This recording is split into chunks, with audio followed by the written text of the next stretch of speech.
Oke, di sini mungkin tak jelasin secara singkat. Jadi yang pertama, tuliskan nama-nama zat saat sebelum reaksi dan setelah reaksi. Nah, model pertama itu adalah reaksi antara logam tembaga dengan asam nitrat pekat menghasilkan larutan tembaga 2 nitrat, gas nitrogen dioksida, dan air. Nah, maka persamaannya seperti ini. Nah, sebenarnya ini kan belum disuruh nyetarain, tapi di sini tak setarain dulu. Iseng aja sih sebenarnya pakai cara yang kayak gini, jadi nggak sesuai sama yang ini nanti kalau misalkan mau diajarin nggak apa-apa. Jadi kalau misalkan kita nggak disuruh pakai metode apa, itu lebih enak nyetarainnya kayak gini sebenarnya. Lebih cepet dapet gitu, kurang lebih sih seperti itu. Nah, kita abaikan. Jadi ini udah dapat nih yang setaranya tuh ini. Kemudian kita masuk nomor 1, tuliskan nama zat sebelum reaksi. Berarti kan yang ini nih, sebentar, yang ini kan sebelum panah. Kalau misalkan yang sesudah reaksi itu berarti yang setelah panah, yang mulai dari CuNO32 itu. Kemudian nomor 2,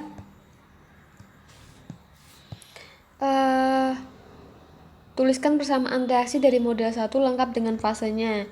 Nah, ini ditulis ulang aja, fasenya itu yang ini S, Aki, gitu-gitu. Ya oke. Kemudian nomor 3 itu harus disetarakan. Mulai disetarakan nih nomor 3, berarti ntar kita tambahin koefisiennya aja. Jadi nanti yang nomor 2 itu jangan disetarain dulu, yang nomor 3 baru disetarain. Kemudian nomor 4, tuliskan persamaan reaksi ion dan tentukan biloxnya. Oke, di sini reaksi ionnya sebenarnya tuh nggak terlalu jelas yang dimaksud persamaan reaksi ion. Apakah yang dimaksud adalah kita harus bikin setengah dari setengah reaksi kayak gitu-gitu. Jadi masih nggak terlalu paham, tapi mungkin itu yang dimaksud setengah reaksi. Nah, kalau setengah reaksi kan berarti kita udah harus tahu nih yang mana oksidasi, yang mana reduksi kan. Sedangkan itu nanti ditanyain lagi di soal berikutnya. Jadi yang nomor 4 ini tak tulis seperti biasa, cuman yang bisa tak ionkan. Contoh H plus menjadi NO, H plus sama NO3 min, Cu2 plus, NO3 min. Nah, ini tak ionin. Kemudian kita hitung nih biloxnya masing-masing. Setelah itu kan kita bisa tahu nih yang oksidasi siapa, yang reduksi siapa. Nah, itu untuk nomor 4-nya. Kemudian nomor 5-nya pembuatan garis oksidasi sama reduksi. Oke, jadi nomor 4 itu hanya sampai menilai biloxnya. Nomor 5 itu mulai tarik garis besar mana yang oksidasi, mana yang reduksi. Kemudian nomor 6, hitunglah jumlah elektron yang lepas dari proses oksidasi dan elektron yang diterima. Nah, nomor 6 ini juga nggak jelas nih.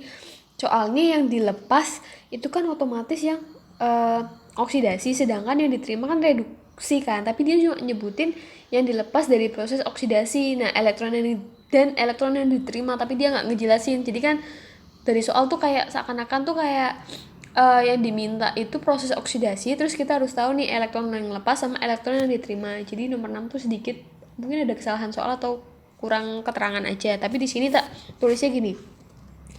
Nomor 6 sampai bawah itu sebenarnya kita dituntut untuk metode setengah reaksi. Nah, kita tahu oksidasinya adalah Cu menjadi Cu2+. Kita harus tambahkan 2E agar sama seperti Cu tanpa ion, ya kan? Maka kita tahu bahwa proses oksidasinya itu melepaskan 2 elektron. Kemudian reduksinya itu 2NO3 min menjadi 2NO2 ditambah 2H2O. Koefisien di depan ini untuk menyamakan reaksinya ya. Nah, oke, kurang lebih kayak gitu. Kemudian reduksi ini kita komplitkan untuk mencari tahu berapa elektron yang diterima. Caranya gimana? 2NO3 min itu ditambah titik-titik menjadi 2NO2 plus 2H2O. Ini kan sesuai reaksinya. Jadi reaksi reduksinya itu ditulis ulang, kemudian kita hitung O-nya berapa, N-nya berapa, sehingga biar setara kita harus menjumlahkan 4H+. Dari mana? Karena yang bagian kiri dia nggak punya unsur H, tapi yang bagian kanan itu punya 2H2, kan 4. Nah, kalau suasananya asam kita tambah H+, nanti dicek lagi aja gimana caranya untuk yang metode setengah reaksi. Nah, jadi kalau kekurangan H kita tambahkan H+, jumlahnya sesuaikan dengan yang ada di bagian kanan, berarti 4. Nah, di sini ada 2 elektron, 2 elektron, kemudian di sini ada 4H+, biar 0 seperti yang ada di kanan yaitu tanpa muatan, berarti kita harus tambahin 2 elektron, ya enggak? Ini kan 2 elektron ditambah 2 elektron, 4 elektron tambah 4H+, berarti kan 0 kan? Nah, jadi yang reduksi itu menerima 2 elektron. Kemudian nomor 7, samakan jumlah elektron yang lepas dan yang diterima dengan mengalihkan kedua jumlah ini dengan faktor yang tepat. Gunakan faktor ini sebagai koefisien. Nah, karena masing-masing udah 2 elektron, jadi ya nggak dikaliin. Tapi kalau misalkan yang atas itu 3 elektron, yang bawah 2 elektron, berarti yang atas kita kali 2, yang bawah kita kali 3, kurang lebih kayak gitu. Jadi di sini cuma tak tulis ulang. Terus lengkapilah penyetaraan dengan cara menambahkan ion H+ pada suasana asam dan bla bla bla bla. Nah, nomor 8 itu aneh banget karena itu tuh sudah dilakukan di atas. Jadi mungkin bisa ditulis ulang aja kali ya. Soalnya kan tadi untuk mencari yang diterima berapa elektron kan kita harus nambahin H+ kan. Nah, makanya tak bilang ini soalnya agak aneh juga. Ya mungkin ditulis ulang aja mulai dari awalan untuk menyetarakan setengah reaksi. Mungkin seperti itu.